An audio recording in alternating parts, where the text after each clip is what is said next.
Dito naman kung paano i-navigate yung gamitin yung drill. So syempre ito yung outlet plug. Ito yung drill, mabigat siya. So as is, wala siyang drill bit. Makikita mo ano siya. Wala pa yung bit. Ito yung bit na lalagay natin. So depende siya sa size. Makikita siya dito sa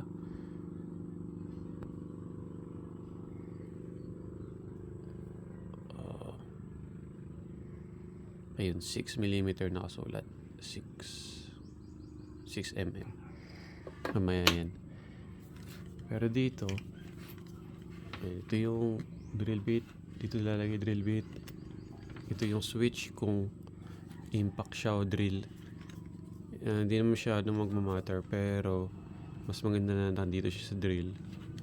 So left lang. So ito yung dito yung para exhaust. Medyo malakas yung hangin dyan kapag nagdi-drill ka na.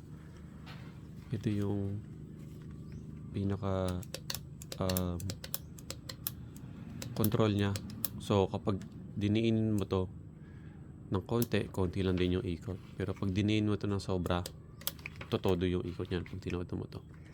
So meron ditong switch left or right. So i-determine niya kung paano yung pag-ikot ng bit. So kung iikot siya pa-counter or pa-clockwise dito. Ma-determine dito yan.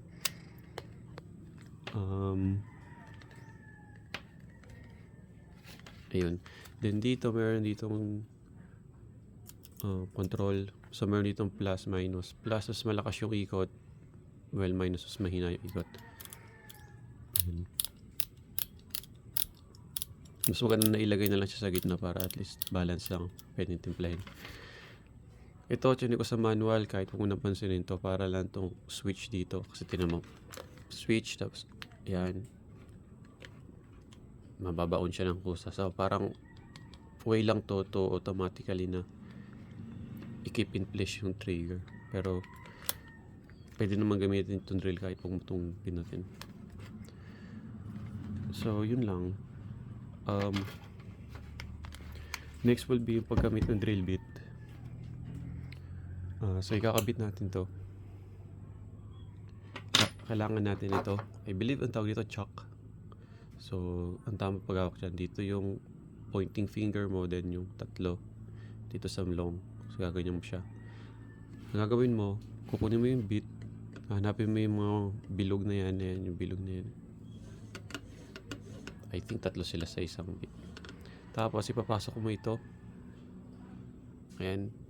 Pasok mo siya dyan. Then yung mga grooves na nakikita dito, dapat mag-align siya dito sa mga to. So ipapasok mo lang siya ganyan. Ayan. Pag pinasok mo siya ganyan, iti-twist mo siya. Ayan. Tinitwist natin siya ng counterclockwise. Nakikita mo, nawawala yun nandito. Iti-twist mo natin ng counterclockwise. Pansinin mo, unti-unting nawawala to. Kasi ang nangyayari, bumubuka siya. Kapag naman tinwist natin siya ng clockwise, magta-tighten yung pang-hold ng bit. Ayan, tinwist natin siya ng clockwise. Todo natin. Ayan, nakita natin, nagsasara na siya. Meaning, nalalak na yung bit na nandyan dapat.